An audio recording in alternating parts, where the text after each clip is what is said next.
fast, stuffing them shits in the safe. Got me a spot out the way. Nigga just trying to be safe. Let's get to the sports talk.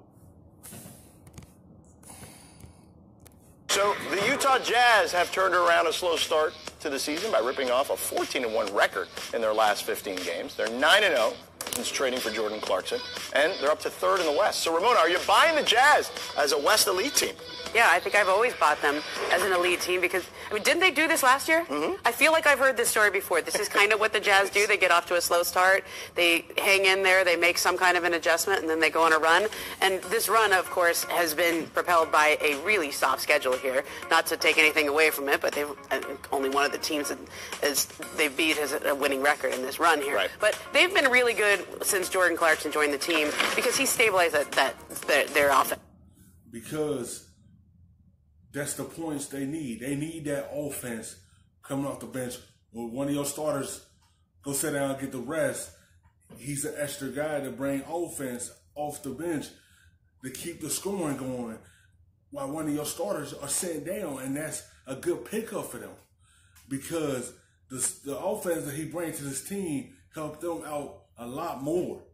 He brings a spark to this team coming off the bench. And that's what every team be looking for, that one guy can stabilize points off the bench. There, he gives them a really good option when Donovan Mitchell comes off the floor. Mike Conley's better than Jordan Clarkson at playing with Donovan Mitchell, but Jordan Clarkson is way better than Mike Conley when Donovan Mitchell is off the floor, and they really needed that extra offense. Yeah, they need an injection of life off the bench. The fact that they've done this without Conley playing any of these games, to me, is a credit to Quinn Snyder, who, by the way, I don't think that the Jazz are elite in the West, but Quinn Snyder has elite hair. Don't forget that. He's one of the best-looking guys in the league on the coaching standpoint. No, but for real. Since cutting Jeff Green, this bench has improved tremendously in so many different ways, and I got to credit Snyder for keeping that together when their main guy, point guard, wasn't there. He's a great coach. He's fantastic. A lot of guys have brought it home in the league. Mike Malone. Yeah. Rick Carlisle, we see you. And it feels like defensively they've kind of gotten back to their identity on that end, too.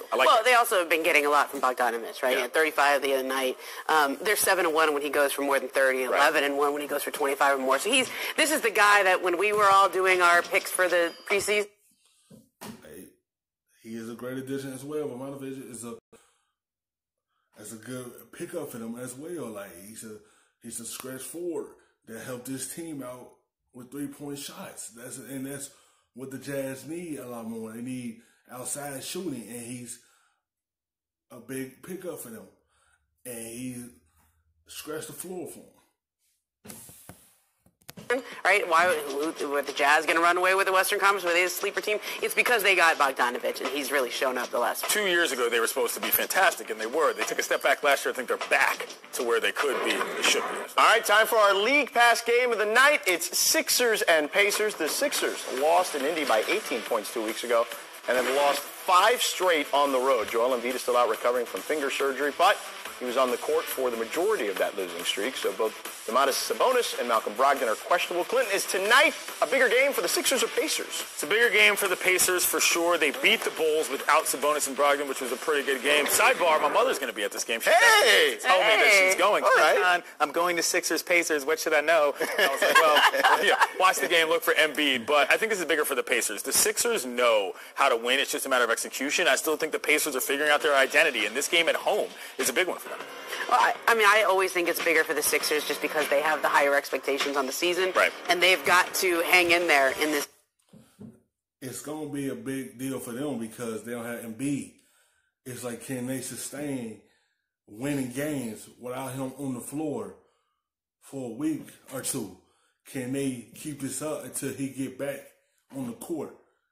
So it's a big game for them to be able to sustain this until he get back on the floor.